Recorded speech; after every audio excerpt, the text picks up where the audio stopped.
somebody. I may be poor, but I am somebody. Red and yellow, brown, black, and white. We're all precious in God's sight. Everybody is somebody. Stop the violence. Save the children.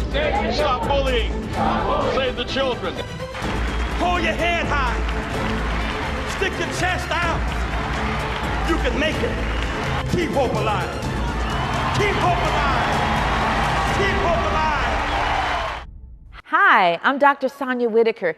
Thank you so much for tuning in to the Saturday Morning Forum. We appreciate you giving of your gift of time. We want to thank Impact Network for bringing you to us and us to you. And yet we recognize that many of you watch us on Facebook Live. And if you're doing so right now, we want to ask that you like our page.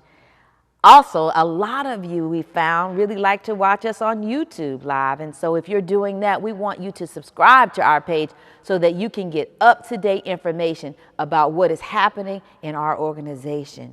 We also need you to recognize that we'd like for you to seriously consider giving of your financial resources. And we've made it really easy for you to do. We want you to pick up your phone right now and simply hold it to the QR code provided on your screen. But if you prefer to do so, you can take that same phone and text the word PUSH to 41444. Text PUSH to 41444. We've even given you a third option if you prefer. You can simply go to rainbowpush.org and click on the word donate. Whatever you do, don't touch that dial. We are excited to tell you that our annual convention, which is taking place on June the 18th through June the 22nd, is going to take place here in Chicago, live and in person. And so coming up in this show, we're going to give you a very full and very detailed report about the annual international convention. And in the meanwhile, you may register for our event for free. All you have to do is to visit our website at rainbowpush.org to reserve your spot. So keep hope alive. The push is on. Good morning. Thank you for joining us for the Saturday Morning Forum. It has been another tough week as the nation continues to mourn those who have died in mass shootings in Buffalo, New York, Uvalde, Texas, and now Tulsa, Oklahoma. The economy is still tight for many. There are still court battles across the country fighting to protect the right to vote and pushing back against partisan gerrymandering of legislative maps. Essential needs are going unserved, as we see with the current baby formula crisis. Gas prices are higher, the temperatures are getting hotter, the violence on the streets is more rampant. Yet we must remain hopeful and committed to the high ideals of freedom and justice. As we are counting down the days to the Rainbow Push Coalition International Convention, it is our hope that you will join us as we speak to these and other important issues that affect access to opportunity across the country. Go to rainbowpush.org now and register to be with us June 18th through 22nd here in Chicago as we discuss creating new opportunities and new markets in America. And remember, registration is free. There's much to cover on this week's due process, including milestones in sports, tensions rising at the Supreme Court, the release of an interim report that will certainly bring renewed interest to the call for reparations for African Americans, and one city's efforts to fight back against gun violence through the courts. Stay tuned for due process, and as always, thank you for joining the Saturday Morning Forum.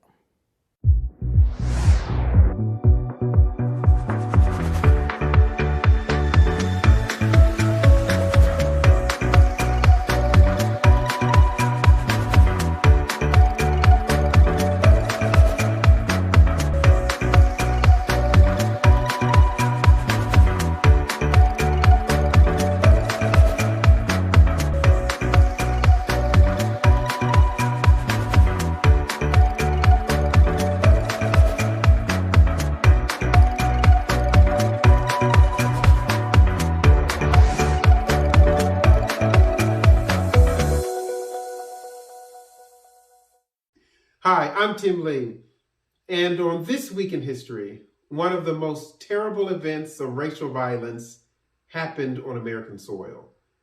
Here's today's What Youth Ought to Know. It lasted for over 18 hours from May 31st to June 1st. It happened in one of America's most segregated cities at the time, in one of America's most prosperous neighborhoods for African Americans at the time. And although it happened over 100 years ago, we will never forget what happened in Tulsa, Oklahoma. Greenwood was a district or a neighborhood in Tulsa, Oklahoma that was built by blacks for blacks. And it had become so affluent by 1921 that it was called the Black Wall Street. The number of black-owned and operated businesses on Greenwood Avenue was mind-boggling. There were over 30 restaurants, 45 groceries and meat markets, dry goods stores, dental offices, hat-making shops, photography studios, real estate agents, barbershops, churches. The neighborhood had its own newspaper and its own schools. Now, some of the white people in Tulsa, Oklahoma, thought that black people were getting out of place. They're becoming too independent, too affluent, too confident, too influential. And many of the black people at that time in Tulsa, especially those who thought there would be racial progress after the war ended in 1919, were disgusted at the way they were treated by the country for whom they fought. The promise of racial progress was broken. All over America, white mobs went on killing sprees, targeting black veterans, black businesses, and black people. And on May 31st, 1921, a white lynch mob gathered at the courthouse to lynch a black boy accused of assaulting a white girl. When the blacks heard about this, they took up arms and mobilized to defend the black boy. When the white mob confronted the armed black men who wanted to protect their community, violence erupted, and for 18 hours, the angry white mob, which had grown exponentially in size, looted and set fire to black businesses and black homes in the community.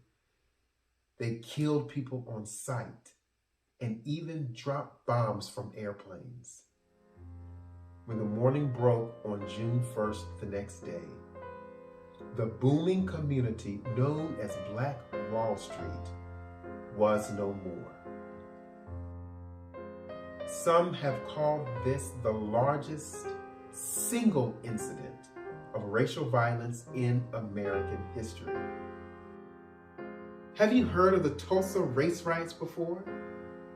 Well, if you haven't, I want you to do a little bit more research. I want you to not just research the violence that happened and the riots that happened, but research what that community was like before the riots. Research that black excellence. Research that black pride. Research that black power. It's still, in a real sense, in you as a possibility. A possibility that can come to the front as a result of you learning your history. Remember, your mind is a pearl and you can learn anything in the world, especially this bit of history on this week's Youth Ought to Know. Until next time, friends, I'm Tim Wood.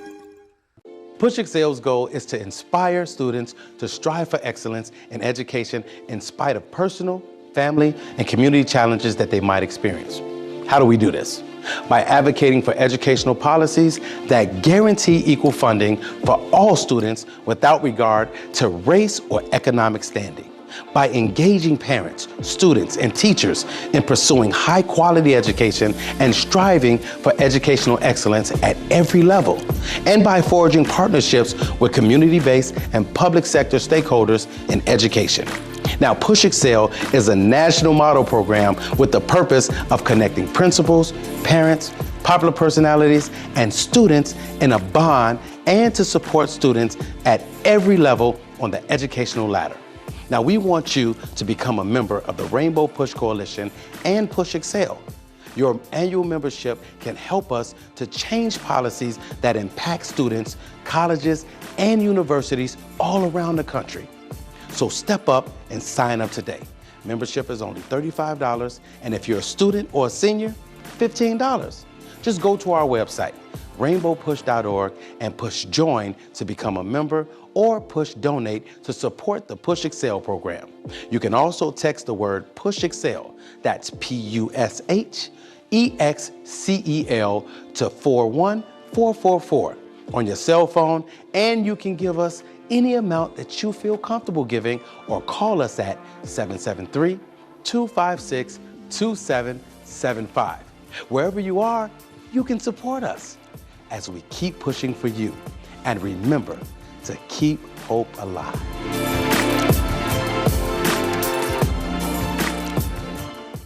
We're back, and I am sitting here with Bishop Grant as well as Reverend Dr. Jeanette Wilson, and we're excited to talk to you in great detail about all that we have to plan to occur during our annual convention.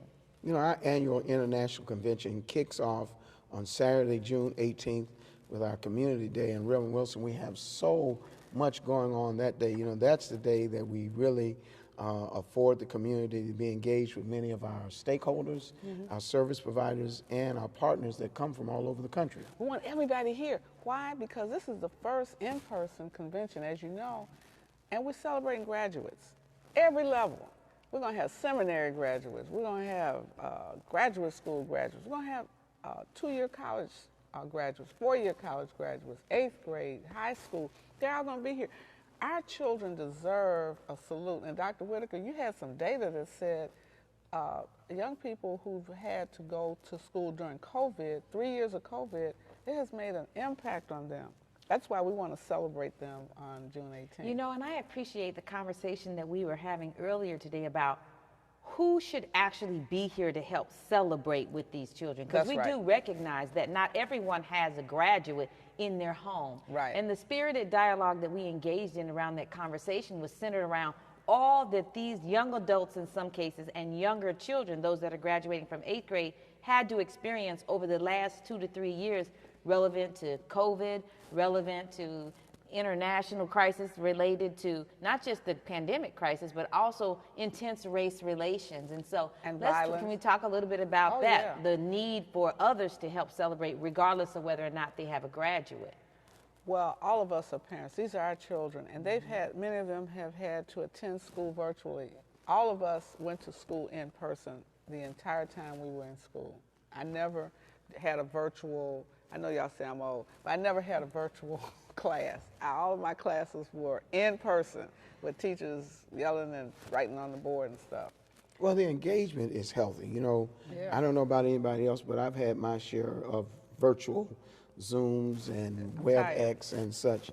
And so the interaction, the energy, and the recognition at the same time, Dr. Whitaker, provides an environment of, it's restorative in a lot of ways, it's transformative, and it gives people that needed additive in terms of community engagement that we recognize that if you've accomplished something. So if you're an 8th grader, if you're a high school student, you know, this is a very unique opportunity to have undergrads involved in this. And the span of people gives people something to look forward to, because usually you don't have high schoolers and college grads in the same environment. And that's the beauty of a baccalaureate service, because I shall never forget when I graduated from college, Pat Roberts Harris received an honorary degree. And when I saw the hood, and her cap was a little different than mine, because mine was that flat mortar, and I said, I want to look like her. And so it gives each generation, each level, I want that level. And when you hear the names in biochemistry and so, and then when you see our community college students, if I'm in high school, I want a career. I don't want to go to college. What career? When you can see the chefs, when you see the construction trade workers. I want to be like that. They can see role models all across the world. Well, you know, you're absolutely right. You'll appreciate this. My high school speaker, Dr. Whitaker, was Judge Eugene Pincham. Oh my God. And I aspired in that moment to say, I want to be like him. That's right. And I mean, you talk about And you are like articulate, you talk about a statesman, you talk about his humor, his historical content, and I never shall forget that. And this moment, kicking off our convention, provides all of that and so much more. You know, I'm thinking about the fact that we're talking about essentially academia and thinking about what else is going to occur on that Saturday. And several things are going to occur, but if I may, I'd like to jump to the job fair centered around this conversation that we're preparing students for success in school, but our ultimate goal is to prepare students for success in life. So let's talk a little bit about how we believe the job fair can help us accomplish that goal. Well, we're going to have different companies at every level. Some of them will be entry-level positions, some will be management-level positions, a variety of positions, a variety of companies. So if you're looking for a job, you don't have to be a graduate, you have to desire to work this summer. You may look for an internship, or you may say, I'm a family person, I need a job. We're going to have at least 20 companies here who have jobs. They're not just here talking about work, they have work for you to do. And so we want you to come. We'll be here with the job fair at Rainbow Push headquarters from 1 to 4 on June 18th. Don't come this Saturday, 1 to 4, June 18th. You know, Reverend Wilson, the competitive nature in the market now with a record number of jobs available and the continued activity around keeping the unemployment low, particularly in Black and brown communities, this job fair provides you an opportunity to get in and get on the field at the same time. And you just don't want to miss this opportunity to meet people who will interview you on the spot, give you on, in-time engagement, and employment is available. And that's real critical as we recover from this pandemic. Absolutely. Chefs are going to be here. If you took culinary, you need to be able to work in these restaurants that are looking for chefs. And the big deal, how many of you are looking for somebody to fix your plumbing, somebody to do your electrical? Well, we're going to have people who graduated with that trade. And so there'll be people looking for them. We want to put America back to work. And this is just a microcosm. All of our young people looking for summer jobs. And if you're an employer and you want to participate, go to rainbowpush.org. or call us here in Chicago, 773-373-3366. We would welcome your engagement as well because Reverend Wilson put it spot on. We're trying to put America back to work. Trying to put America back to work, Black America in particular, because so many of our members of our community are not working. A job will wear you out. You don't have time to do some other things. I want to go to Sunday. Well, I was going to say, and speaking of wearing you out, one of the things that I love most about being at church on Sunday is that's where I get lifted. And so I think it's a great transition to talk about all that we have in store during our Sunday, our Father's Day, right? It is Father's Day. It's Juneteenth. Oh, we got a Juneteenth movie that we'll show you clips of. But we're going to celebrate some fathers. Well, you know that Sunday from 3 to 5 is a men's fathers rally held here at our national headquarters here on the south side of Chicago, 50th and Drexel. And it is a phenomenal time of motivating and mobilizing men. Of course, you know everything that Reverend Jackson does is attached to voter registration and getting out to vote along with voter education. And then we segue, because that day that rally is going to have some music attached to it and some food and fellowship. But we'll segue to the Fellowship Baptist Church of Chicago, the historic church of Dr. Clay Evans. Now, Pastor Reginald Sharp is pastoring that phenomenal church. We've got Vicki Winans, we've got the Tommies, and we've got you. The GFC Chorale and Bishop Tavis Grant. And Sasha Dalton's doing such a phenomenal job at putting together this incredible gospel concert and program. You just don't want to miss it, and it's absolutely free. It's free. All that we've said so far is free. All you have to do is register. He said, why do I have to register? Because we need you in our database. We want to keep you informed, keep you inspired, keep you engaged. So go to rainbowpush.org. I'll take no-cost registration Any day. any day.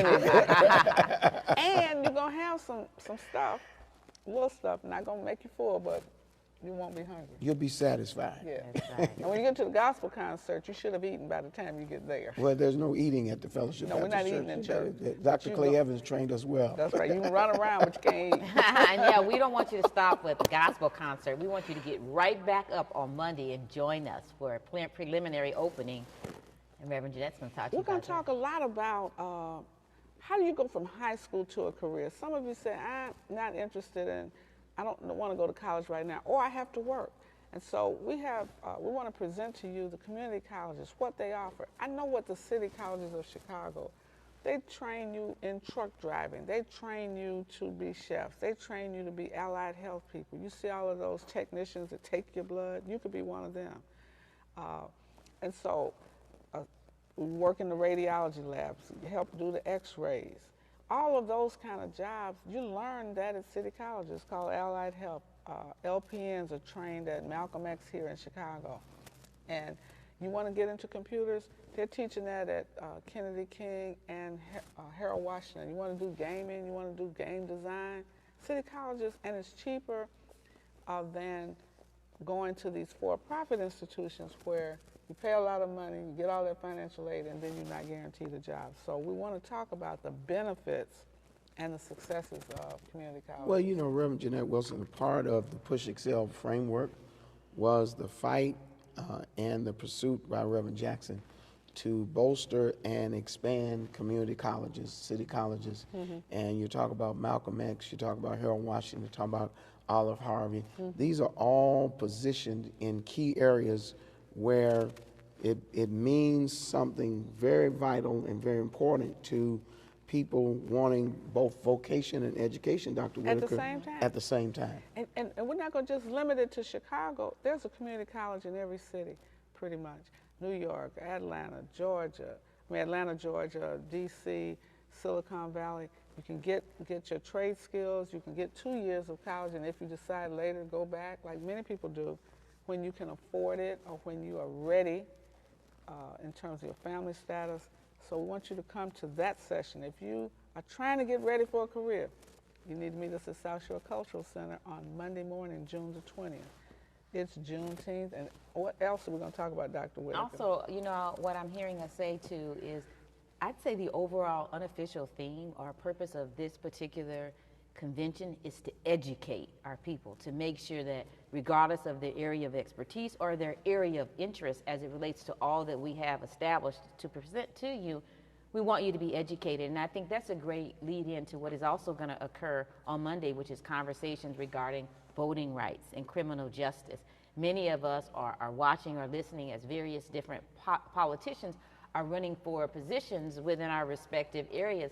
But the question then becomes, how informed are we about our voting rights? And so I think that you should plan to make sure you attend that session as well so that you can make informed decisions, because right here in the Chicagoland area, we'll be going to the polls immediately after this particular convention. Well, absolutely. And we're going to have the Assistant U.S. Attorney, who happens to be an African-American woman, Kristen Clark.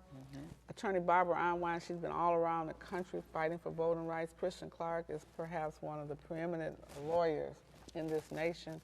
And she's going to tell us, what is the Biden Justice Department doing about voting rights? What about criminal justice reform, about gun laws? We're going to hear that from her, and then there's going to be a panel of experts afterwards to tell you what they're doing, and then what we're doing. I want you to know we're taking action in all of these areas. Lawyers from all over the country will be here in Chicago at South Shore Cultural Center. You know, we may not have seen an election like this next season that is coming that is beyond our imagination as it relates to any historical experience we've had, Dr. Whitaker, with voter suppression. We have, for the first time, Secretary of State races being the most competitive races across the country, right here in Illinois. We have judges that are part of the appellate. We have Supreme Court justices I mean, you need to know how extensive and how elaborate this scheme is and how to fight back. And not fighting is not acceptable. That's why How you do gotta- we fight back? How do we get back? And how do we preserve what we've gained so far? And why you have to vote. It's not because somebody died, it's because you want to live. You want appropriations, you vote for Congress. You vote for U.S. Senate. If you want to change the criminal justice laws that have impacted the shootings of black men on the street, you got to vote about it. That's state legislators. They're making these decisions, state rights decisions that impact you. If you want to change prisons, you're going to be talking about that on Tuesday. Well, you know, the fundamentals of this is every aspect of your life, the highway you drive on, the sidewalk you walk on, the bus that you ride, The baby you have. the baby you have, those of you that want to go and be entrepreneurs, there's a legislator that determines how much that license costs. And so voting matters so much now to where you don't have a right to complain about the circumstances of the political climate You do not. if you don't participate in the process. Gotta You don't vote. have a right to talk about what police are doing, and by the time the person gets arrested and gets in front of a judge that's voted, and you didn't vote for a judge or didn't vote at all. Yeah. And so this is one of the most critical and most consequential voting seasons that we're coming into, and you must be active. And then, I know you're wondering, what you gonna do for humanitarian stuff on Monday? We're still on Monday. We haven't even gotten to Tuesday. I don't want to tire you out, but some of you just concerned about, we want to know about Haiti. Well, we're going to talk about Haiti, and we're going to tell you what you can do to help Haiti on Monday. We're going to talk about Ukraine, because it's Haiti and Ukraine, two H's. We owe Haiti a debt. Haiti gave us our freedom. Haiti gave us rice. Haiti gives us orchids. But Haitians are struggling on the island of Haiti. And so we're going to be talking about how we're going to help Haiti. Well, you know, in the Caribbean, there is so much capital, and yet there's so much pain, and there's so much suffering. And oftentimes when we see billions of dollars going to Ukraine and very few dollars going to the Caribbean and South America, it is simply because we don't make it a priority. There's this incredible expose in the New York Times a couple of weeks ago on just Haiti alone, and it outlined all that Haiti lost during the slave trade. Yep. And it's critical to us because a Haitian is connected to the Sudan. A Haitian is connected to Colombia. It is amazing the connectivity of Haiti coming into this hemisphere. And those of us who are Native African Americans, we have a responsibility and obligation to be schooled up on this, but not only that, to fight for the same type of financial and military support Haiti needs. And you say, I'm not interested in any of that. Don't worry, we got something for you. We got housing. Some of you are living in public housing. Oh, You my say gosh. they're not taking care of it. Bishop has been in this public housing arena for the last year, visiting buildings that have not been properly maintained. People living in conditions that are third world conditions.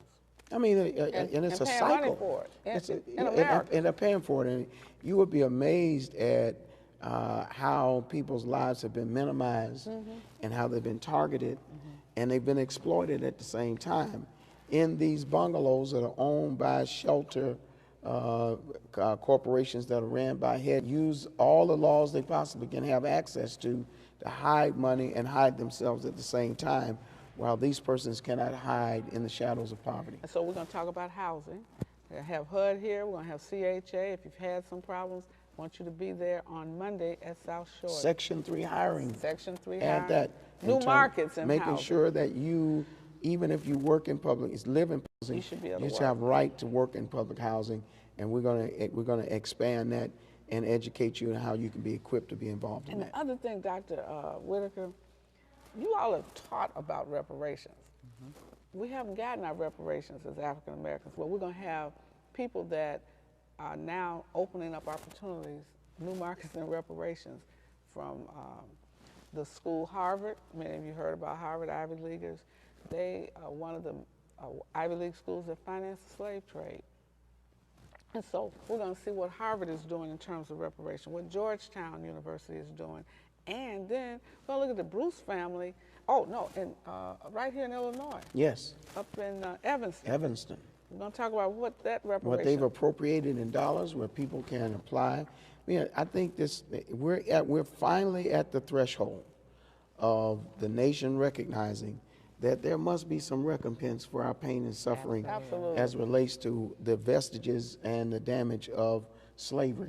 And Evanston is an incredible model that what you've seen on TV is nothing compared to what we're going to show you at this convention. Yes, so you don't want to miss the reparations discussion. Oh, that's Monday, Juneteenth, and that's why we have reparations on that day.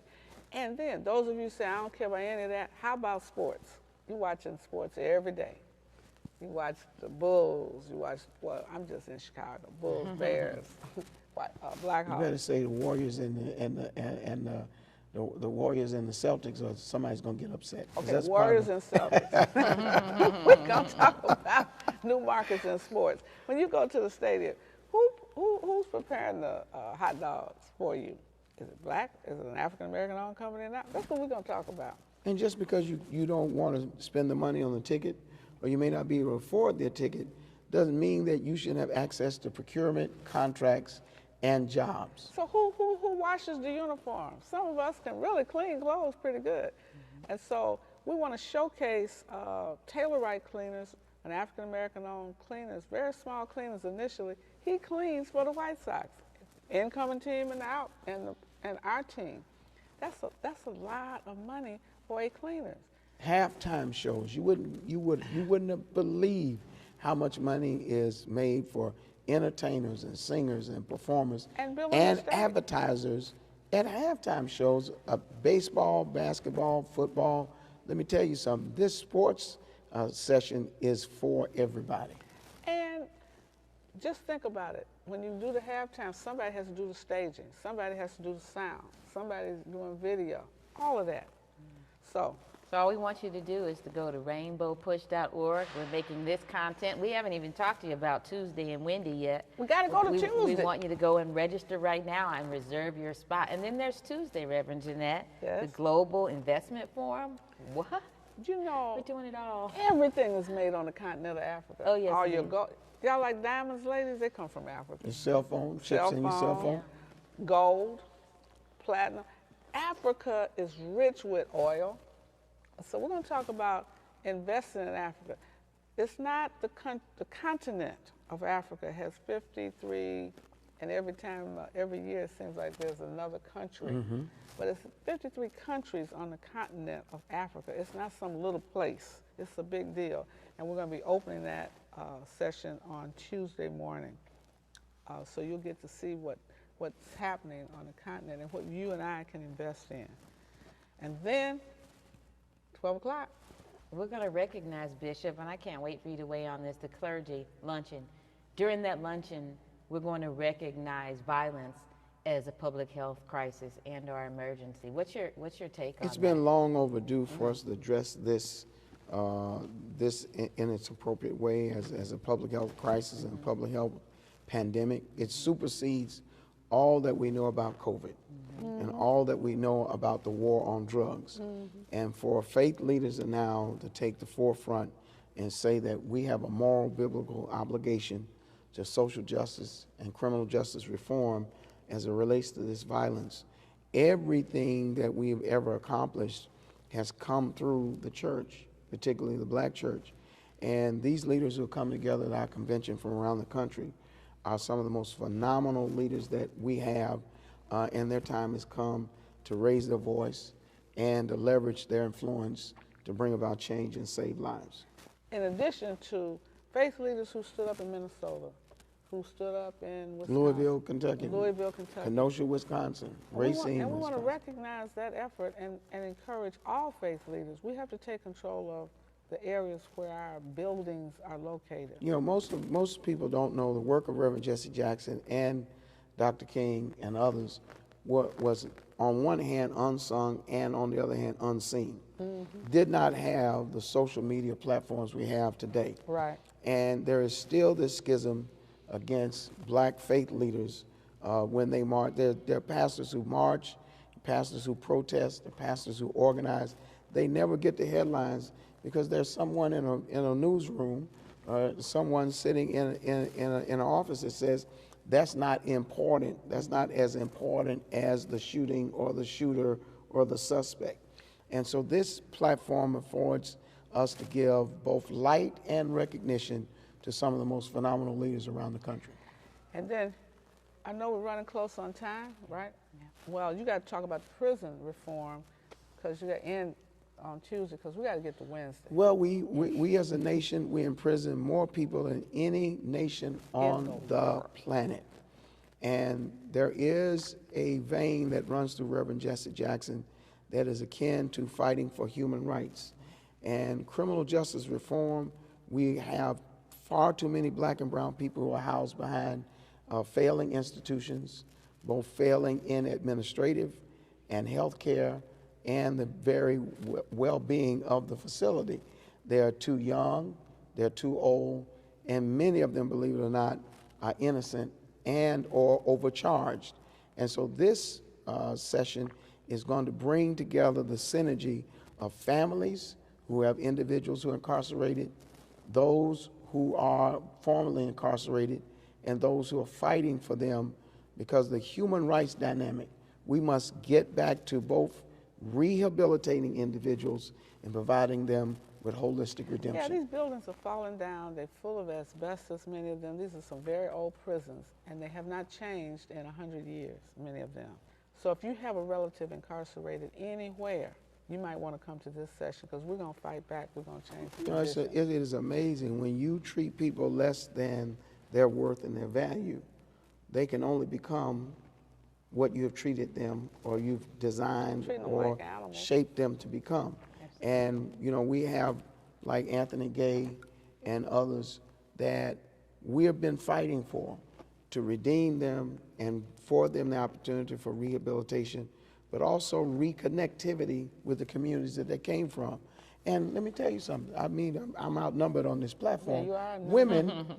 Women are a growing population in the prison system, and we must redeem these mothers, these wives, and these sisters. We cannot throw this generation away. How about they having babies behind the walls, and it's not from somebody outside of the wall? That's right. It's from the guards, oftentimes, and it's from We're going to expose that sexual harassment. Absolutely. It's crazy. And then suicide. And then there's Wednesday. Wednesday. As if that's not enough. On Wednesday, we're going to kick off, right? Wonderful Wednesday. Right, wonderful Wednesday. I love that. Wednesday. That's what we're going to call it. Wonderful Wednesday. Yeah, terrific You Tuesday. don't know how happy we will be when we get to Wednesday wonderful comes. Wednesday. There's Wednesday, right. On Wednesday, we're going to kick off at 8 o'clock a.m. with New Markets and Labor Breakfast. Reverend Jen, I know you're real excited about that. Some of you are working places, you know, I don't need a labor. Well, we got a guy that's been organizing Amazon. All of us are shopping there. Well, we're going to make sure that the workers get paid what they should be paid. They get time off, they get vacation, and they get health care benefits, and they get protected. One of the big issues when COVID hit, you worked in places like that, you didn't have the protections that you should have. These contracts are significant. It is significant to black teachers.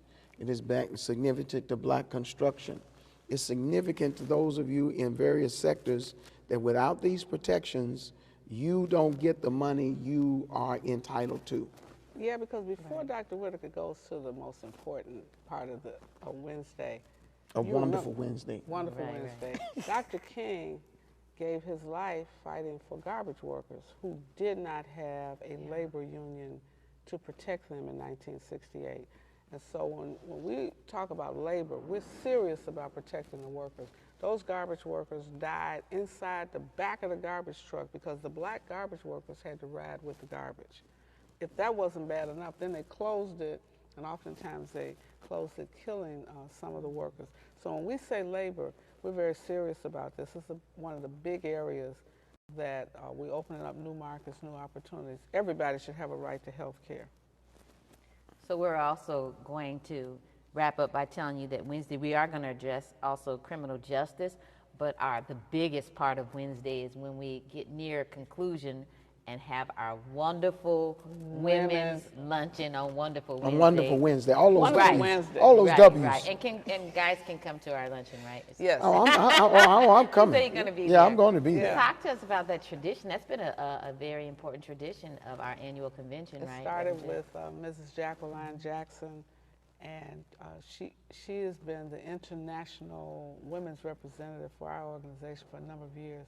She was the first to go to the Middle East and deal with some of the conflicts there. I remember when Mrs. Jackson took a delegation of pastors' wives to Ethiopia and Addis Ababa to talk about the poverty and the starvation there. Took first ladies, women pastors' wives, and some other women to see the devastation so that we could address it. So she's been on the forefront of women's issues long before what they call the First Ladies That's right. program. Right. She truly has not been classified as a First Lady, never wanted that title. Went to Guantanamo. She went to Guantanamo and went to jail on the principle to highlight what was happening there. So she's never backed away from the struggle. And so many people don't see her or hear her, but I want you to know when we do the Women's Power Roundtable luncheon, it's not just about eating, it is about serving. I look forward, and I've attended so many of these conventions, I personally look forward to hearing from Mrs. Jackson and then seeing the phenomenal women that are honored and recognized. Mrs. Jackson has such a voice that resonates with the movement as a whole. Yeah. Mm-hmm. Every time you engage with her, it's as if she takes you back in time and then brings you back to where we are. That is so true. And this luncheon is indicative of her personality and her persona coupled with her passion. You as a woman or as a person who believes in women's rights, you need to participate in this luncheon. And this year, so much is at stake for women. So that's why we're looking at public policy in a more impactful way. The whole woman's right to choose. And it's not about whether or not you have an abortion. It is about whether or not you have access to health care. In these rural areas, Planned Parenthood was the only health care option for them. And so we're talking about not just domestic violence, but the transportation of these girls into trafficking. Sex trafficking. Sex trafficking is a big issue. And all of this comes down to voting rights and what women can do. That's right. And so there you have it. Several days. We don't have any more time. June the 18th. To the June 22nd. Right. Yes. Yes. So you shutting us down, huh? RainbowPush.org. The push is on. We Come have and work join to us do. during the convention and keep hope Hope alive.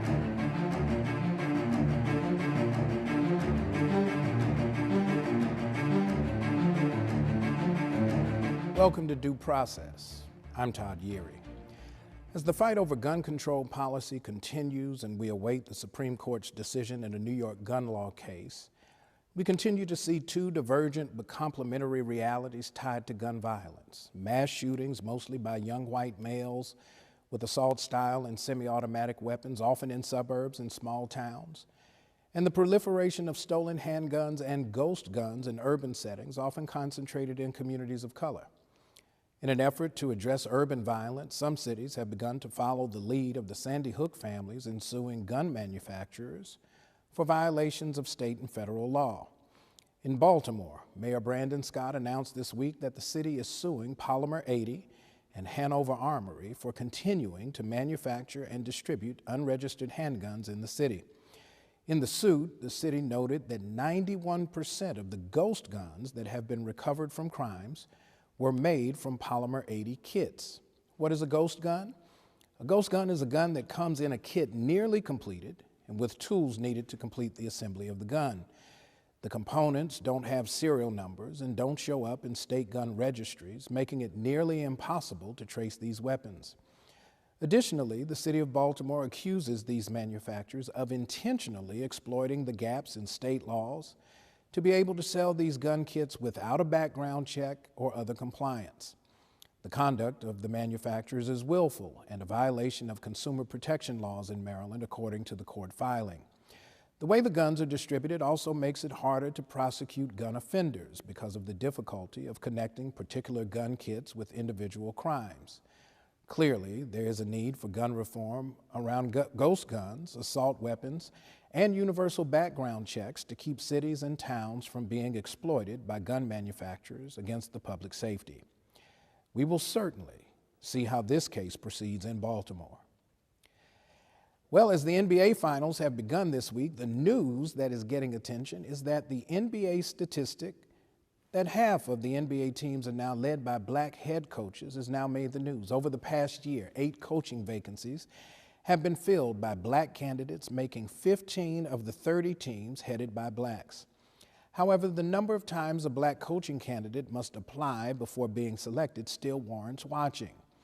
It has been almost 60 years since Bill Russell was player coach of the Boston Celtics during the 1966-67 season. Since that time, the trend for black coaches has not been positive. Most black coaches last no more than 3 years in the job and often are denied a second head coaching opportunity. However, it does appear that the establishment of the NBA Coaches Equality Initiative in 2019 is showing dividends.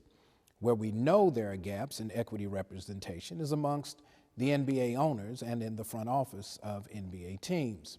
Michael Jordan is the sole black principal owner of an NBA franchise, and there are few positions in front offices held by blacks. The National Football League would do well to look at the NBA's progress, as currently there are only 4 black NFL coaches, and the Brian Flores class action suit against the NFL is still ongoing. Meanwhile, the economic benefits that accrue to owners often do not extend to players in the same ways.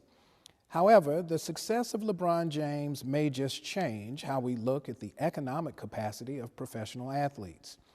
This week, Forbes magazine named Bron as the first active NBA player with a net worth of $1 billion. Yep, billion with a B. According to the magazine, James has earned more than $1.2 billion in pre-tax income. James's business reach extends across several business sectors, including wine and spirits and entertainment management. This type of entrepreneurial genius should not be the exception. It must be the rule. As we saw in the Greenwood District in Tulsa, Oklahoma, 101 years ago this week, the ability to thrive in the marketplace has been proven, but the resistance and the resentment of those who work to deny access to opportunity persists. That is why we're coming together in just 2 weeks to talk about creating new opportunities in new markets so that we all might benefit from good ideas and hard work. Don't forget to go to rainbowpush.org to register for the Rainbow Push Coalition International Convention, and remember, the conference registration is free. In Supreme Court news, the countdown is underway as the current session for the court and the final session for Justice Stephen Breyer nears an end. However, more than half of the cases heard during this session still await the court's ruling. There are more than 30 opinions still to be issued before the term ends in the coming weeks. The issues are intense and divisive, including abortion rights, gun rights, climate change, immigration and asylum policy, and prayer in schools. Many believe that the court's recent lean to the right will pay dividends as the rulings come down, as some of the high-profile policy issues such as abortion rights and gun rights might reflect the far-right interpretation concerning these issues. However, the rulings are not likely to calm the ongoing conflict between the conservative and liberal justices, and will certainly take on new interest as Justice-designate Ketanji Brown Jackson is sworn in next month. It is anticipated that the dissents from the liberal wing may prove to be critical in marking a path beyond what many feel will be legal regression and an abandonment of the historical principle of precedent.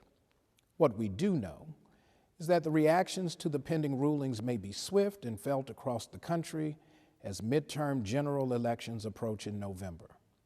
We will certainly be looking out for the remaining Supreme Court rulings and will be prepared to respond accordingly to protect the inherent rights of human dignity in America. The state of California has released an interim report that details the state's role in perpetuating discrimination against African Americans. The 500-page report identifies the harms and effects of structural racism as the legacy of slavery, largely through discriminatory laws and individual acts of aggression and hostility against Black people. The task force was commissioned to study and develop reparation proposals for African Americans. The committee began meeting 1 year ago and anticipates the release of a comprehensive report next year. However, this interim report has begun to document the types of harms inflicted on and against African Americans in California, which is home to nearly 3 million Black people today. While the African American population only represents 6% of the overall state population, the representation of Blacks in the criminal legal system far exceeds that representation. Blacks represent 28% of all people imprisoned and 36% of all juvenile detainees in California.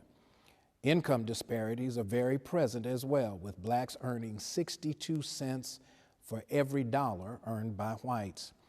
The report includes several recommendations, including the payment of fair wages for incarcerated persons who work while in prison, and ensuring that persons incarcerated can vote, and allowing those who have satisfied their sentences to be able to sit on juries. Additionally, the committee has recommended a cabinet-level agency to address African American affairs. California Attorney General Rob Bonta has acknowledged the value of the interim report, noting the historical step to, quote, acknowledge the insidious effects of slavery and ongoing systemic discrimination, recognizing the state's failing and moving toward rectifying the harm, end quote. We will continue to follow the task force's work and review the interim report while encouraging other states to follow California's lead. Finally, we mourn the loss of two trailblazing Black women. Samela Lewis, called the godfather of Black art, passed away this week at the age of 99. Born in New Orleans, Dr. Lewis was mentored by Elizabeth Catlett. Upon settling in Los Angeles in the 1960s, Lewis established 3 galleries for artists of color and created the city's Museum of African American Art. Believing that art was a necessity because of its value in documenting history, Lewis's commitment to art education as part of her body of work has helped to ground our awareness of history in shapes and images where words and phrases fall short. And she honed her craft during the Jim Crow era while also working in the civil rights movement as part of the Tallahassee branch NAACP. When she moved to New York State, she founded an NAACP branch there while teaching at SUNY Plattsburgh. She wrote books, she created art, she inspired hearts and minds, and she never let us forget history. Dr. Lewis founded what is now known as the International Review of African American Art, and she was the recipient of the Distinguished Artist Award for Lifetime Achievement from the College Art Association. Her life's work and her memory will live on. The religious world has lost a pioneer. Bishop Mildred Hines, also known as Bonnie, was the 98th bishop in succession of the African Methodist Episcopal Zion Church. Bishop Hines was the first and only woman elected to the church's highest office in its 225-year history. Born in Mount Airy, North Carolina, Bishop Hines attended Surry County Public Schools, graduated from Mars Hill College, received a Master of Arts degree in psychology from UNC Greensboro, and a Master of Divinity and Doctor of Ministry degree from the Interdenominational Theological Center in Atlanta. She had a career as a buyer for Belk department stores, but illness forced her into a career change. She went into pastoral ministry and served local congregations in Los Angeles, Charlotte, Gastonia, North Carolina, and Shelby, North Carolina. Her first assignment upon being elected bishop was to the Western West Africa Episcopal District, and later to the Southwestern Delta Episcopal District, which includes the states of Arkansas, Louisiana, Mississippi, Oklahoma, Texas, and Tennessee. At the time of her death, Bishop Hines was the presiding prelate for AME Zion churches in South Carolina and Georgia. She was also chair of the Board of Trustees of Clinton College in South Carolina and a member of the Board of Trustees of Livingstone College in Salisbury, North Carolina. Bishop Mildred Hines, a pioneer and a servant, may she find eternal rest. That is this week's Due Process. I'm Todd Yeary.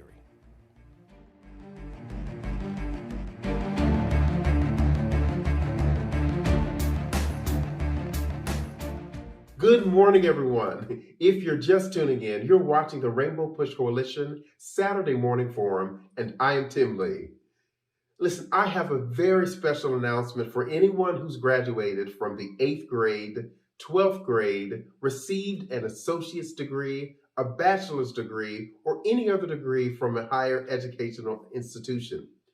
We want to celebrate you at the opening of our International Rainbow Push Coalition Convention starting on June the 18th.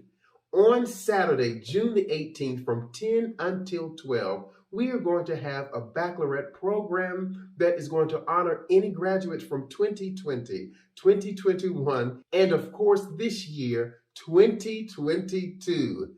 If that is you, you can register for our convention at www.rainbowpush.org, or you can scan the QR code that's on your screen. We want you to RSVP so you can be treated like the VIP that you are.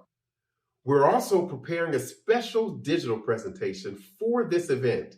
So if you have pictures of you that you have taken for graduation, pictures of you in your cap and gown, or even pictures that you have in your college paraphernalia, we want you to send those pictures to Tim Lee at pushexcel.org.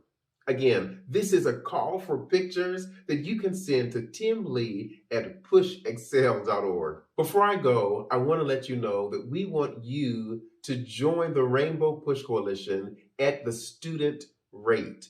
That student rate is just $15 a year. If you're interested in doing that, go to our website and sign up today, www.rainbowpush.org. That's my time, friends. I can't wait to see you in June. And let me end the way I always do, and that's with the words of the Reverend Jesse Lewis Jackson. If your mind can conceive it and your heart can believe it, then you can achieve it. Until next time, I'm Tim Lee. We're excited to get more people involved in Rainbow Push, supporting the programs of Push for Excellence and the Citizenship Education Fund. If you're interested in impacting public policies, if you believe in the scholarships that we give to thousands of students each and every year, you can become a policymaker by becoming a member of Rainbow Push right now. For an annual membership of $35, or if you're a student or senior, $15, you can help us make a difference in the lives of millions. How do you become a member? Visit our website at rainbowpush.org and press join. Or maybe you'd like to support us.